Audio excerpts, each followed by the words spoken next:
আসসালামু আলাইকুম ওয়া রাহমাতুল্লাহি ওয়া বারাকাতুহু ইন্নাল হামদালিল্লাহি রাব্বিল আলামিন ওয়াসসালাতু ওয়াসসালামু আলা রাসূলিহিল কারীম আম্মা বাদ। পবিত্র মাহে রমজান উপলক্ষে বিজয় টিভির নিয়মিত আয়োজন মেগা ডিজিটাল স্ক্রিনে নিয়মিত আলোকিত Ramzan powered by Darus Sunnah international মাদ্রাসা দর্শকের অনুষ্ঠানে আপনাদের সবাইকে আমন্ত্রণ জানাচ্ছি আমি মুফতি মোহাম্মদ সিদ্দিকুর রহমান সরকার। আশা করি সকলে ভালো আছেন, সুস্থ আছেন। এই কামনায় শুরু করছে আপনাদের প্রিয় অনুষ্ঠান আলোকিত রমজান। দর্শক, আজ কথা বলবো বদরের শিক্ষা নিয়ে। আজ 17ই রমজান, পবিত্র বদর দিবস, যেটা থেকে আমাদের অনেক কিছু শিক্ষণীয়, পালনীয়, বর্জনীয় রয়েছে। সেই বদর দিবস সম্পর্কে যারা আলোচনা করবেন, চলুন তাদের সাথে আপনাদের পরিচয় করিয়ে দিই। আমাদের সাথে আছেন আপনাদের সকলের পরিচিত মুখ, বিশিষ্ট মিডিয়া ব্যক্তিত্ব, তরুণ আলেম দ্বীন, গুলশান শাহজাদপুর জামে মসজিদের সম্মানিত খতিব মুফতি আল আমিন হোসাইন।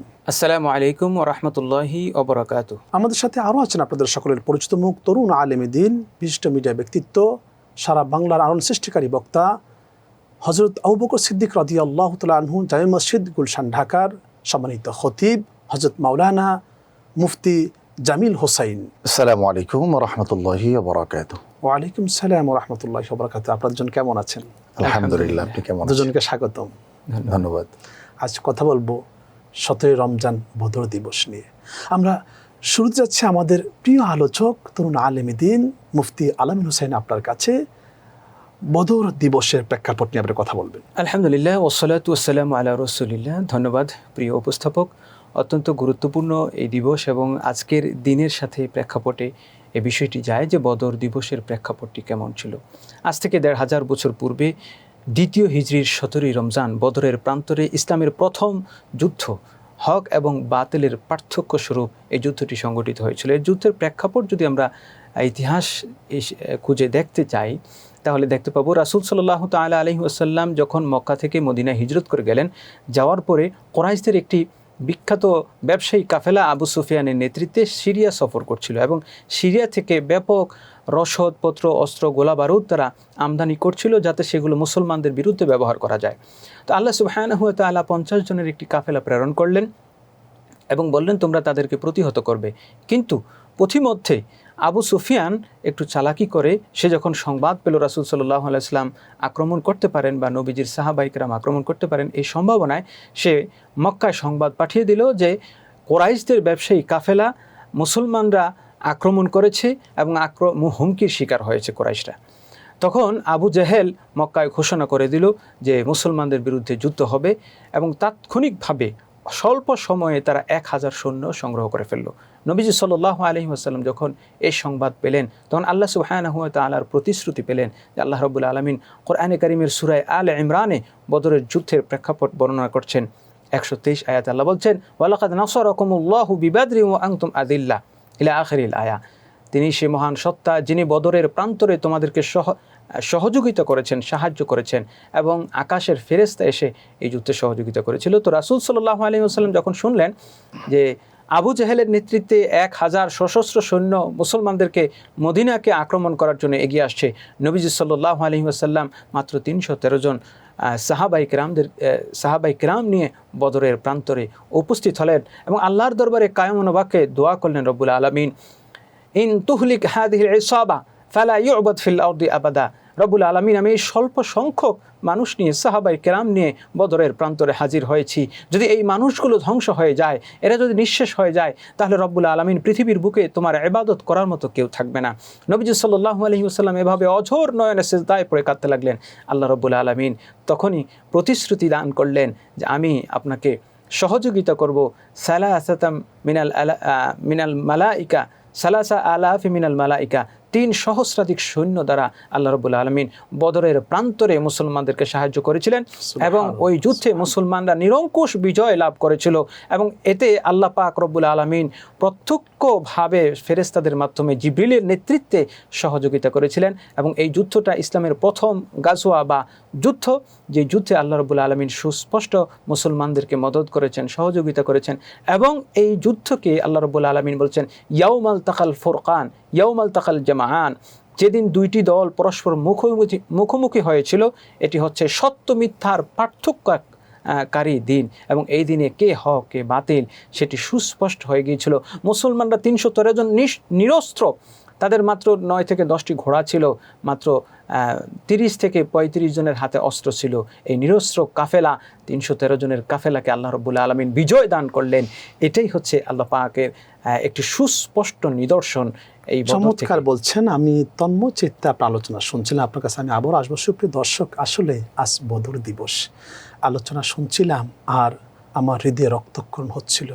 মাত্র 313 জন সাহাবী, যাদের অস্ত্র নাই, যারা একেবারে নিরস্ত্র, তারা সশস্ত্র 1000 অমুসলিমদের বিরুদ্ধে তারা যুদ্ধে আসছিলেন।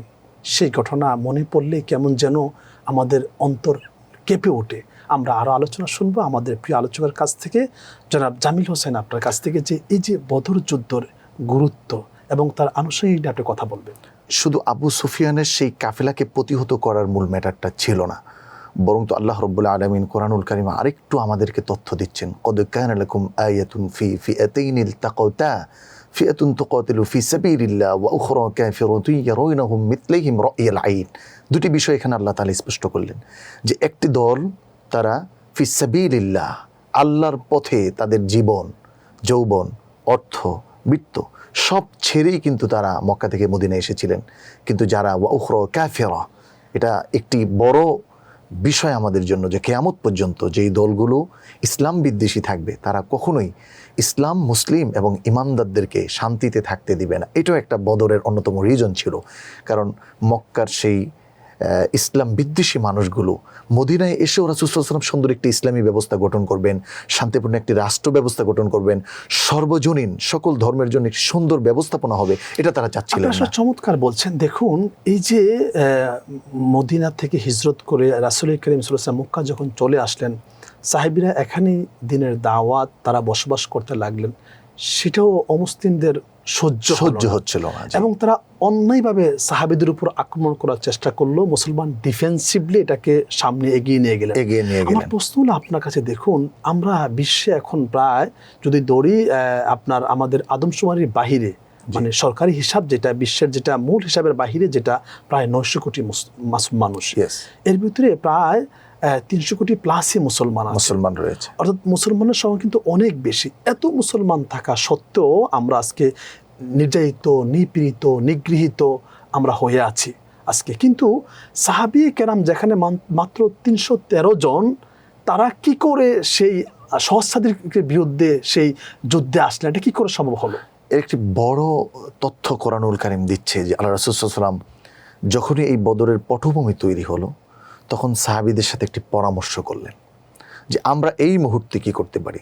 এজন্য কোরআনুল কারীম আল্লাহ তাআলা অন্যত্র বলেছেন যে মুসলিমদের যে কোনো কাজের সফলতার পেছনে আরেকটি বড় থিমস এবং সূত্র হলো পরামর্শ ভিত্তিক ব্যবস্থাপনা তৈরি করা। আজকে আমরা দেখছি 350 কোটি মুসলিম, এতগুলো দেশ মুসলিম, কোরআনের আওয়াজ হচ্ছে, আজানের ধ্বনি হচ্ছে, রাষ্ট্রপ্রধান আছে, কিন্তু পরামর্শ নাই। আমরা দেখছি ওয়াইসি নামে একটি সংগঠন আছে, তারা করছে, বাট এভাবে করে এককভাবে কার্যকারিতা নেই। এই জন্য বদরের আরেকটি বড় বিষয় হলো পরামর্শ করা। রাসূল সাল্লাল্লাহু আলাইহি ওয়াসাল্লাম সাহাবীদের থেকে পরামর্শ নিলেন এবং সাহাবীদের পরামর্শ অনুযায়ী রাসূল সাল্লাল্লাহু আলাইহি ওয়াসাল্লাম কাজ করলেন, যেমনটি আল্লাহ তাআলা নির্দেশ করেছেন। আমরা বলতে পারি না যে সাহাবীদের ভিতরে হিংসা বিদ্বেষ ছিল না, তাদের ঈমান আকীদা ঠিক ছিল। তারা কোরআন শিখতেন আল্লাহ এবং তার রাসূলকে খুশি করার জন্য। আর আমরা এখন ইসলামী শিক্ষা অর্জন করি মূলত আমাদের ব্যক্তি দরবার অথবা আমাদের যে কোনো দল বা আমার ইজমকে প্রতিষ্ঠা করার জন্য বা ইজমকে প্রমোট করার জন্য। এটা একটা বড় রিজন আপনি বলেছেন। অবশ্যই এজন্য আমাদের আসলে সেই সাহাবীদের থিংসটা আমাদের নেওয়া দরকার। দেখেন, এক্ষেত্রে আমার সম্মানিত আলোচক বলছিলেন যে আল্লাহ তাআলা তাদেরকে 3000 ফেরেশতা দিয়ে প্রথমে, এই আয়াতটা ছিল প্রথমে রাসূল সাল্লাল্লাহু আলাইহি ওয়াসাল্লামকে কমিটমেন্ট করা। কিন্তু এই 3000-এর আগে সূরা আনফাল আল্লাহ তাআলা আরো স্পষ্ট করেছেন, প্রথম মুসলমানদেরকে আল্লাহ তাআলা সাহায্য করার জন্য 1000 ফেরেশতার কমিটমেন্ট করেছিলেন। কারণ কাফেরদের সংখ্যা ছিল 1000, মুসলিমদের 313 জন। আল্লাহ রাসূল সাল্লাল্লাহু আলাইহি ওয়াসাল্লাম যখন কায়মনো বাক্যে চোখের পানি ঝরিয়ে আল্লাহ তাআলার কাছে চাইলেন, তখন আল্লাহ তাআলা প্রথম 1000-এর কমিটমেন্টই দিয়েছিলেন। কিন্তু মুনাফিকদের একটি দল যখন আবার কাফেরদেরকে সহযোগিতা করার জন্য তারা এসে এড হলেন, তখন কাফেরদের সংখ্যা একটু বাড়লো, তখন আল্লাহ তাআলা মুসলমানদেরকে এই 3000-এর কমিটমেন্ট দিলেন। এখানে একটি বিষয় স্পষ্ট যে কাফের শক্তি যত কঠিন হোক না কেন, যদি মুসলমান আল্লাহ তাআলার উপর তাওয়াক্কুল করতে পারে এবং আল্লাহ তাআলার কাছে চাইতে পারে, কায়মনো বাক্যে বলতে পারে, তাহলে আল্লাহ তাআলার কমিটমেন্ট তারা যত বাড়বে, আল্লাহ সাহায্য তত বাড়বে। আপনি চমৎকার বলছেন, আপনার কাছে আমি আসবো। মুফতি আলামিন হোসেন, আপনি একটু বলবেন কি এই বদর যুদ্ধের কি কারণ ছিল? আপনার কাছ থেকে শুনবো। তবে বিরতির পর সুপ্রিয় দর্শক শ্রোতা, খুবই গুরুত্বপূর্ণ আলোচনা চলছে। আপনারা দেখছেন আপনাদের প্রিয় অনুষ্ঠান মেগা ডিজিটাল স্ক্রিন বিহিত আলোকিত Ramzan, powered by Darus Sunnah international মাদ্রাসা। দর্শক, নিচ্ছে ছোট্ট একটি বিরতি, আমাদের সাথেই থাকুন। ফিরছি আমরা কিছুক্ষণ পর।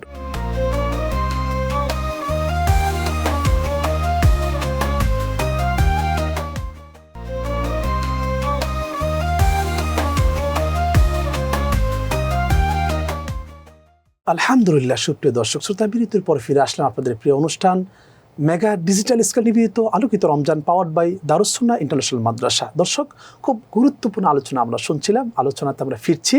মুফতি আলামিন হোসেন, বদর যুদ্ধের কারণ কি ছিল? ধন্যবাদ। বদর যুদ্ধের কারণ যদি আমরা দেখতে চাই, তাহলে পবিত্র কোরআনে আল্লাহ সুবহানাহু ওয়া তাআলা বলেছেন সুস্পষ্টভাবে, যা আল হক ওয়া যাহাকাল বাতিল ইন্নাল বাতিলা কানা যাহুকা। সত্য যেখানে আসবে সেখান থেকে মিথ্যা বিতাড়িত হবে।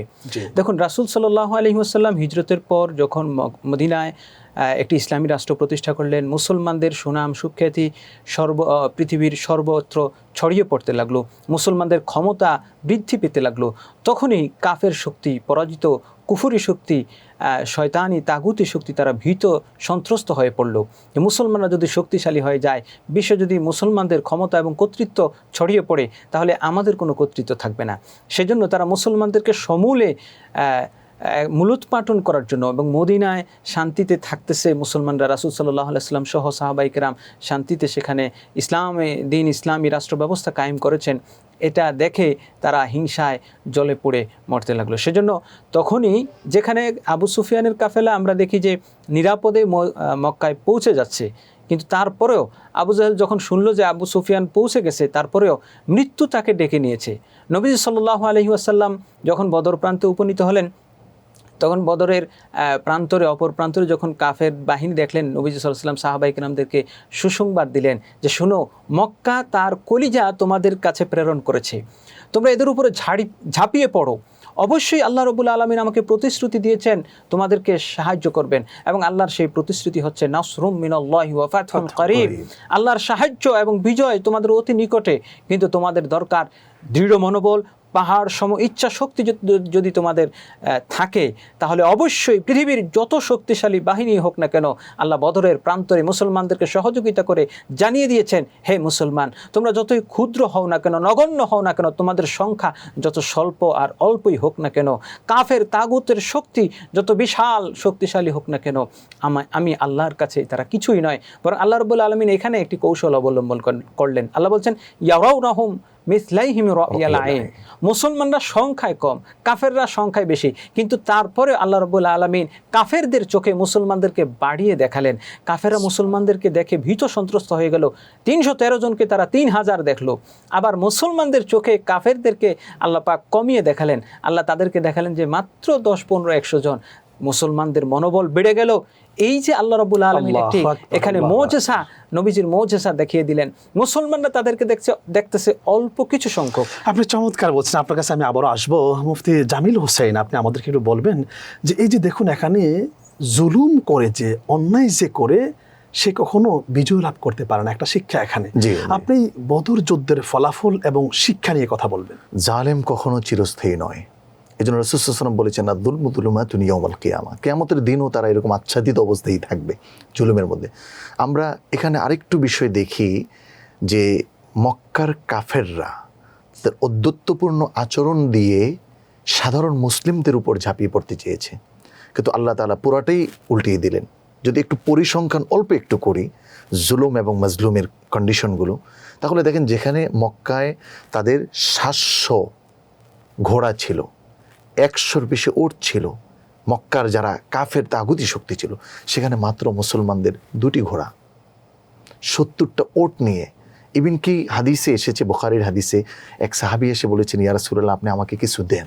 রাসূল সাল্লাল্লাহু আলাইহি ওয়াসাল্লাম বললেন যে কিছু দেওয়ার মতো নাই, একটা সরঞ্জাম যে দিবে, সে মাজলুম তো, শক্তি কম, তখন সে একটা খেজুরের ডাইলে রাসূল সাল্লাল্লাহু আলাইহি ওয়াসাল্লামকে বললেন, জি জি জি জি জি বললেন, ইয়া রাসূলুল্লাহ আপনি এটাকে দেন। এবং তিনি পরবর্তীতে বললেন, আমি এটা দিয়ে বদরের প্রান্তরে কাফেরদেরকে, মানে জালেম যারা ছিল তাদেরকে কচু কাটার মতো কেটেছি। রাসূলের মজা ছিল সেটা রাসূল সাল্লাল্লাহু আলাইহি ওয়াসাল্লামের মজা। তিনি যখন বের করলেন দেখলেন যে মদিনার সবচেয়ে বড় দামি তরবারি হয়ে গেল, দামি তরবারি হয়ে গেল। তো আমরা এই ইতিহাস জানি। এরপরে আরেকটি বিষয় যে বদরের প্রান্তরে আরেকটি বড় শিক্ষা, জালেম যত বড় হোক আল্লাহ তাআলা তাকে খুব স্বল্প জিনিস দিয়ে, যেমন কোরআনুল কারীম আমরা অসংখ্য উদাহরণ পেয়েছি। আল্লাহ কেন মশা দিয়ে উদাহরণ দিলেন, আল্লাহ কেন গরুর কথা নিয়ে আসলেন। অনেক নাস্তিক যারা আছে, জালেম পর্যায়ে যারা, তারা এই প্রশ্নগুলো করেন, আসলে তারা জানেন না। যেখানে অত্যন্ত গুরুত্বপূর্ণ বুখারীতে হাদিস এসেছে, দুইজন ছোট্ট বালক মুআজ এবং মুআওয়াজ, তারা এসে আব্দুর রহমান ইবনে আউফ রাদিয়াল্লাহু তাআলা আনহুকে বললেন, আরানি আবা জাহালিন, হে চাচা আপনি আমাদেরকে আবু জাহেলকে তাকে দেখিয়ে দেন। তিনি বলেন, আমি যখন তাদেরকে দেখিয়ে দিলাম,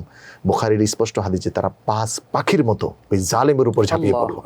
আজকে এখান থেকে আমাদের যুবকদের একটি বড় শিক্ষা, যারা আমরা ইয়ং জেনারেশন আছি, আমরা দেখেছি জালেমদের বিরুদ্ধে কিভাবে লড়তে হয়। আজকে যারা আমরা হয়তো অনেকে বলবো আজকে বদর দিবস, আমরা বদর দিবস কেন আলোচনা করবো, এর গুরুত্বটা কি?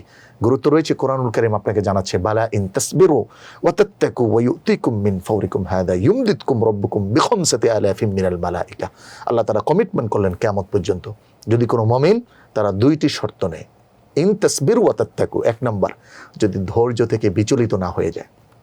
আমরা দেখেছি আমাদের এই দেশে সারাক্ষণ কোরআনের তেলাওয়াত হয়েছে, করোনার মতো মহামারীকে ধৈর্যের মোকাবেলা দিয়ে আমরা প্রতিহত করতে পেরেছি। এবং বাংলাদেশের আউলিয়ায়ে কেরামের শিক্ষা, অন্যতম শিক্ষা হলো ধৈর্য, এবং এটাই রাসূলের শিক্ষা, এটাই সাহাবীদের শিক্ষা। তো আল্লাহ তাআলা বলতেছেন, যদি কেউ ধৈর্য ধরে এবং ধৈর্যের শিক্ষা নেয় আর সাথে ভয় করে একমাত্র আল্লাহ তাআলাকে, তাহলে কিয়ামত পর্যন্ত আল্লাহ তাআলা ফেরেশতা দিয়ে সহযোগিতা করার কমিটমেন্ট উম্মতি মুহাম্মাদীকে, বিশেষ করে মুমিনদেরকে করে দিলেন। চমৎকার বলছেন আপনি মুফতি আলামিন হোসাইন। এই বদর দিবসে আমরা যা আলোচনা করলাম, এই দিবসে আমাদের করণীয় এবং বর্জনীয় কি রয়েছে? করণীয় হচ্ছে যে বদর থেকে শিক্ষা লাভ করা। আল্লাহ নিজে কোরআনে সূরা আনফালের 41 আয়াতে বলছেন, ইন্না ফি যালিকা লাআয়া, এর মধ্যে তোমাদের জন্য শিক্ষণীয় রয়েছে, নিদর্শন রয়েছে। কি নিদর্শন? হক এবং বাতিলের লড়াই। বাতিল যতই শক্তিশালী হোক না কেন, হক যতই দুর্বল হোক না কেন, হকের পক্ষে আল্লাহ রাব্বুল আলামিন আছেন। দ্বিতীয় যে বিষয়টি, মুসলমানদের মনোবল বাড়ানোর জন্য আল্লাহ রাব্বুল আলামিন বলছেন, তোমরা সংখ্যায় স্বল্প হওয়ার কারণে কখনো হীন মনোবল হয়ো না, আমি আল্লাহ রাব্বুল আলামিন, আমার সাহায্য তোমাদের জন্য অবধারিত। আরেকটি বিষয় হচ্ছে যে আমাদের সম্মানিত আলোচক যে বিষয়টা বললেন যুবকদের জন্য, নবীজি সাল্লাল্লাহু আলাইহি ওয়াসাল্লাম 313 জন নিয়ে গিয়েছেন এবং সেখান থেকে মাত্র 14 জন শহীদ হয়েছেন, কিন্তু বদরের কাফেরদের সংখ্যা ছিল সহস্রাধিক। তাদের মধ্যে 70 জন নিহত হলো এবং 70 জন বন্দী হলো।